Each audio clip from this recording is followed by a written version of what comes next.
총무 여러분 반갑습니다.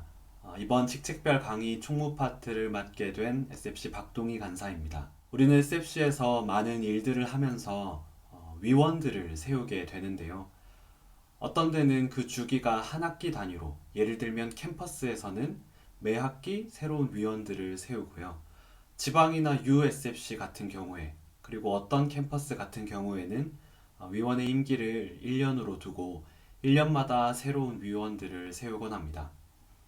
그러다 보니 이 위원이 무엇을 하는 건지, 특별히 내가 맡은 직책은 어떤 역할을 하는 건지 낯설기도 하고 헤매기도 하는 것이 우리의 현실인데요. 그러다 보니 이번에 이렇게 직책별 강의를 영상으로 준비하게 되었습니다. 총무에 대한 구체적인 이야기를 시작하기 앞서서 우리가 쓰고 있는 용어를 한번 점검해 보고자 하는데요. 우리는 SFC 공동체의 리더들을 위원이라는 말로 사용합니다. 교회에서는 임원이라는 말이 좀 더 익숙한 것 같은데 왜 우리는 위원이라는 말을 사용할까요? 사실 이 두 단어를 가만히 살펴보면 이 두 단어가 그렇게 큰 차이를 갖고 있지는 않습니다. 다만 어느 정도 뉘앙스 차이를 이 단어들이 가지고 있는데요. 그래도 한번 그 단어들을 찾아보면, 그 뉘앙스를 알아보면 우리 공동체가 왜 위원을 세우는지 한 번쯤 더 생각해 볼 수 있을 것 같습니다. 사전을 찾아보면 임원이라는 단어에는 어떤 단체의 일을 맡아 처리하는 사람, 이렇게 표현되어 있고요. 위원이라는 단어를 살펴보면 선거나 임명에 의하여 지명되어 단체의 특정 사항을 처리할 것을 위임받은 사람, 이렇게 표현되어 있습니다. 사실 어떻게 보면 앞서 말한 대로 크게 다르지 않습니다. 하지만 위원이라는 단어의 설명에서 조금 더 강조되고 있는 것은 특정 사항을 처리할 것을 위임받은 사람이라는 뜻입니다. 우리는 학생신앙 운동을 추구하는 단체죠. 그러다 보니 특정 몇몇 사람들만 일을 해서 될 것이 아니라 함께 운동하는 것이 아주 중요한 기관이 바로 우리 SFC인데요. 그러다 보니 위원, 특정한 일을 맡게 되는 사람이라 하더라도 전체의 모든 것을 책임지고 그 사람 혼자 일을 한다라는 느낌보다는 어떤 특정한 일들을 위임받아서 하게 되는 사람들, 그런 뉘앙스를 가지고 우리는 위원을 세우게 됩니다. 그렇다면 위원들 중에 우두머리가 되는 사람이 있겠죠. 그 사람을 우리는 위원장이라고 부릅니다. 때로 위원을 다 세우기가 힘들어서 2명 혹은 3명, 정말로 힘들 때는 1명 정도만 위원을 세우기도 하는데요. 1명을 세웠을 때 부담스럽다 보니 위원장이 아니라 총무, 부위원장, 이런 직책을 주기도 합니다. 하지만 이것은 그 단어의 뜻을 살펴볼 때에 그 위원들 중에 장, 이 위원장이라면 위원이 1명 있으면 자동으로 그 위원은 위원장이 되는 거겠죠. 그렇게 생각하면 위원장이라는 자리는 공동체 전체를 대표하기도 하지만 무엇보다 위원들을 대표하는 자리, 이렇게 받아들인다면 한 사람을 세웠을 때는 당연히 그 사람이 위원장이 되는 거겠죠. 이제 본격적으로 우리 직책에 대한 이야기를 한번 살펴보려고 하는데요. 여러분들이 아는 직책은 어떤 것이 있나요? 가장 먼저 방금 이야기했던 위원이 한 사람이라면 위원장이 가장 먼저 있어야겠죠. 그리고 이 위원장을 보좌하는 부위원장이 있을 수 있습니다. 때로는 여부위원장이라고 불리기도 하고요. 부위원장이 있을 수 있습니다. 그리고 여러분들과 같은 총무가 있겠고, 또 서기나 회계 같은 직책들도 있겠죠. 우리는 보통 이렇게 5가지 직책을 주로 SFC에서 세웁니다. 그리고 이 직책에 맞는 각각의 직무, 그러니까 역할들이 있게 되는데요. 서기나 회계의 직무는 어떻게 보면 꽤나 명확합니다. 서기는 당연히 회의록을 작성하고 문서를 작성하고 필요하다면 공문을 만들기도 하고 이런 식의 문서와 관련된 일들을 처리하는 사람이 서기죠. 또 하나, 회계는 어떻습니까? 회계는 말 그대로 공동체의 재정을 관리하는 사람입니다. 그렇게 보면 서기와 회계는 어느 정도 명쾌하게 보이는데요. 총무는 어떻습니까? 총무에 있어서는 사람마다 이미지가 많이 다르기도 한 것 같습니다. 광고하는 사람의 이미지가 굉장히 강한 것이 총무죠. 그렇다면 오늘 이 시간에는 몇 가지 키워드를 따라서 우리 총무의 역할이 어떤 것인지 함께 살펴보도록 하겠습니다. 첫 번째 키워드는 소통하는 사람입니다. 앞서 이야기한 것처럼 총무는 광고하는 사람이라는 이미지가 있는데요. 광고를 한다. 그것은 결국 소통입니다. 위원들과 그리고 전체 운동원들 간의 가교 역할을 해내야 하는 사람이 바로 총무입니다. 그리고 그 자리가 광고하는 자리가 될 수 있겠죠. 그렇다면 광고는 어떻게 해야 할까요? 잘해야 합니다. 광고를 잘한다는 것은 사람마다 기준이 다르겠지만 저는 두 가지 정도를 꼽아서 여러분들과 이야기하고 싶은데요. 첫 번째는 광고는 들리게 해야 한다는 것입니다. 이 말은 꼭 재밌게 하라는 뜻은 아닙니다. 저도 재밌게 광고할 수 있는 사람이 아니다 보니 이것에 있어서 굉장히 많은 고민을 했었는데요. 재밌게 할 필요는 없습니다. 재밌게 할 수 있다면 너무 좋겠지만 꼭 그것이 핵심은 아닙니다. 다만 기본적인 화술은 필요합니다. 도대체 저 사람이 무슨 이야기를 하는지, 그리고 내가 이 시간을 통해서 무엇을 들어야 하고 무엇을 기억해야 하는지 그것을 명확하게 전달할 수 있는 능력은 필요합니다. 타고난 것뿐만 아니라 여러분들이 많이 연습하면서 무엇을 핵심적으로 전달할까, 무엇을 강조할까, 이런 것들은 여러분들이 충분히 연습하면서 키워볼 수 있는 것이라고 생각합니다. 그렇게 광고하는 것이 중요하겠고요. 그리고 두 번째로 광고를 하실 때 꼭 기억해야 할 것은 청유형으로 해야 한다는 겁니다. 제가 들어본 광고 중에 어떤 학원 SFC의 총무가 이번 주 목요일에 큰 모임을 합니다. 많이 가십시오. 이렇게 광고하는 것을 보았습니다. 마치 그 사람의 의도가 어땠건 간에 나는 안 가지만 여러분들은 꼭 가십시오 라고 말한다면 그것은 총무가 제대로 광고한 거라고 생각하지 않습니다.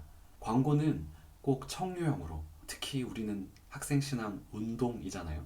함께 운동을 하자, 우리 함께 하자는 권면의 이야기로 광고를 할 수 있어야 합니다. 그것은 연습이고요. 여러분들이 어떻게 광고의 대본을 정리하느냐 거기에 달려 있습니다. 뿐만 아니라 위원회 내에서도 소통의 역할을 하셔야 됩니다. 위원회의를 총무가 주재하는 경우가 있는데 아무래도 이 맥락이겠죠. 위원들 간에 소통을 하기 위해서 총무가 회의를 주재할 때가 있습니다. 물론 꼭 그래야 하는 필요는 없습니다. 어쨌든 회의의 의장은 위원장이기 때문에 꼭 그렇게 할 필요는 없지만 총무가 위원들 간의 소통 창구가 되어야 한다라는 점은 꼭 기억하시길 바랍니다. 회의 때는 직책과 무관하게 편하게 회의에 대한 이야기를 하겠지만 회의가 끝나면 자신의 업무를 확실하게 해야겠죠. 그렇게 잘 업무를 하기 위해서는 소통하는 사람, 총무가 모든 직무를 잘 이해하고 적재적소에 사람들이 일을 할 수 있도록 배치하는 것도 중요합니다. 이것은 두 번째 키워드와도 연관되어 있는데요. 두 번째 키워드는 총괄하는 사람입니다. 이 이미지를 가장 잘 떠올릴 수 있는 건 수련회의 총무부장이죠. 계획을 잘 짜고 그 계획대로 진행될 수 있도록 추진하는 사람, 진행하는 사람이 총무입니다. 그리고 때로는 계획대로 되지 않을 때 그 상황에 유연하게 대처하는 능력도 총무에게는 필요하겠죠. 그런데 여기서 총무 여러분들이 오해하지 않았으면 하는 것이 있습니다. 그것은 자신이 모든 방면의 일을 잘해야 하는가? 그건 아니라는 이야기를 꼭 해주고 싶습니다. 총무가 모든 방면의 일을 잘할 수도 있습니다. 하지만 그것이 능사는 아닙니다. 오히려 총무는 일을 잘 시키는 사람이어야 합니다. 소위 위임의 리더십이 필요한 거죠. 단순하게 이야기하자면 떠넘기기를 잘 하라는 뜻입니다. 여기서 떠넘기기, 그것을 꼭 부정적으로만 생각할 필요는 없는데요. 내가 일을 하기 싫어서 무언가를 떠넘긴다. 이런 것보다도 앞서 이야기한 대로 적재적소에 사람들을 잘 배치하고 그들에게 꼭 맞는 일들을 배분하는 것이 중요합니다. 그리고 그것은 총무의 능력입니다. 그러려면 총무는 두 가지를 잘 이해하고 있어야 하는데요. 첫 번째는 그 업무가 무엇인지를 이해해야 합니다. 그 일을 내가 다 해내라는 뜻이 아니라 그 일이 어떤 성격의 것인지를 이해하고 있어야 합니다. 그래야 다른 사람에게 부탁할 수 있겠죠. 그리고 두 번째는 사람을 잘 이해해야 합니다. 사람을 잘 이해한다는 것은 우리 위원 공동체에 있는 사람들이 어떤 성향을 갖고 있는지를 이해하는 것도 중요하고 또 각 직책에 맞게 어떤 일을 해야 하는지를 아는 것도 중요합니다. 이렇게 그 업무의 특성을 잘 이해하고 또 우리 공동체의 사람들을 잘 이해할 때 그 사람에게 맞는 일들을 잘 위임하고 소위 떠넘기기를 잘할 수 있습니다. 앞서 말한 대로 내가 일을 하기 싫어서 떠넘기는 것이 아니라 우리 공동체가 함께 조금 더 효율적이고 효과적으로 이 일을 해내기 위해서 총무가 그 중간에 서서 소통을 잘 하고 분배를 잘 하는 것이 중요합니다. 그리고 마지막으로 세 번째 제가 꼽은 키워드는요. 위원장과 함께 그림을 그리는 사람입니다. 무슨 말이냐면 이 총무의 역할은 위원장과의 협업이 아주 중요하다는 뜻입니다. 위원장과 총무는 최소한 공식적인 회의 때 있어서 두 사람이 서로 다른 이야기를 해서는 안 됩니다. 저는 여러 위원장들을 만나 봤었는데요. 한 위원장은 엄청나게 이상주의자였고 또 두 번째 위원장은 엄청나게 현실주의자였던 적이 있었습니다. 그 두 위원장을 만나면서 총무의 역할이 어떠해야 하는가를 참 많이 고민을 했습니다. 이상주의자였던 위원장을 만날 때는 내가 아무래도 현실적인 고민들을 많이 했어야 했고 또 현실주의자인 위원장을 만났을 때는 오히려 내가 좀 사고를 쳐보기도 하고 특이한 제안들을 해보기도 하는 등 참 많은 그 중간 지점을 찾아가는 노력들을 했었는데요. 최소한 그렇게 서로의 중간 지점을 찾으려 애쓰더라도 그것은 두 사람 간의 신뢰와 협업이 아주 중요합니다. 이 두 사람이 만일 다른 목소리를 내고 서로 다른 것들을 주장한다면 위원 공동체 안에서 혼란스러움은 가중될 것이고 위원들이 그렇다면 전체 공동체가 혼란스러워지는 것은 아주 당연한 일이 되겠죠. 위원장과 함께 전체적인 그림들을 그리고 또 그것을 실질적으로 추진해내야 하는 사람, 그 사람이 총무라고 저는 생각합니다. 제가 이야기했던 이것들은 사실 모든 위원들이 함께 해야 하는 작업입니다. 아까 이야기한 대로 회의 시간만큼은 모든 위원들이 다들 계급장 떼고 각자가 자신의 생각들을 편안하게 나누고 풍성하게 논의하는 시간이 바로 회의 시간일 텐데요. 그런 과정들을 거쳐서 모두가 함께 합의한 것들을 또 각자의 역할에 맞게 해내야 하기 때문에 제가 앞서 말한 이 이야기들은 어쩌면 모든 위원들이 함께 해야 하는 일이기도 합니다.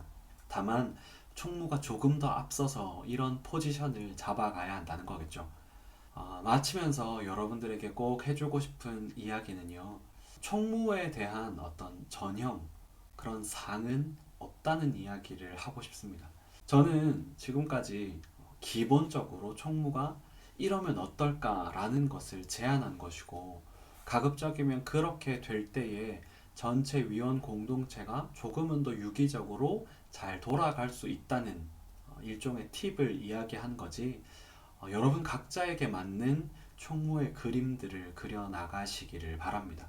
그래서 위원으로 보내고 있는 우리에게 주어진 이 한 학기가 혹은 1년이 결코 일을 더 많이 하는 시간으로만 기억되기보다는 정말로 앞서서 다른 위원들과 함께 꿈을 더 많이 꾸어 보았다 라고 지금의 시간들을 회고할 수 있는 여러분들이 되기를 바랍니다.